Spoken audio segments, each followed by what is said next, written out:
After a trip to the 1939 World's Fair in New York, a young Carl Sagan was fascinated by all things of a scientific nature. He referred to his trip there as one of the defining moments of his life. In high school, he was an excellent student, but bored by classes he considered unchallenging and teachers he considered uninspiring.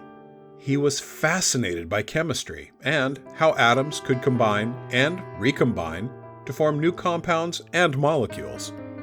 Astronomy was a hobby, until he discovered that there were professional astronomers, and he could make a living studying astronomy. At the age of 16, Sagan began to attend the University of Chicago, one of the few that would admit a 16-year-old. He received a Bachelor of Arts degree in General Studies in 1954, and his Bachelor of Science degree in Physics in 1955. In 1960, he received his PhD for his thesis, The Physical Studies of Planets. In 1968, he was denied tenure at Harvard because his interests were considered too broad. He also showed an interest in public scientific advocacy, which some scientists dismissed as self-promotion. Sagan possessed the ability to express scientific ideas in terms that the average person could understand. He wrote several books on different scientific ideas, including space exploration, the search for extraterrestrial intelligence, and the nature of the human brain. In 1980, he was asked to write and narrate a television series for PBS.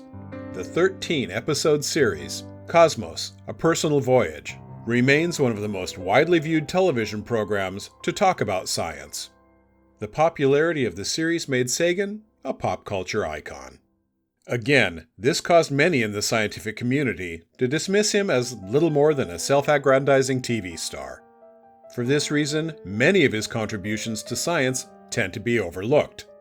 He was among the first to realize that the planet Venus had a surface temperature in excess of 900 degrees, rather than being the solar system's garden spot that so many science fiction writers had imagined.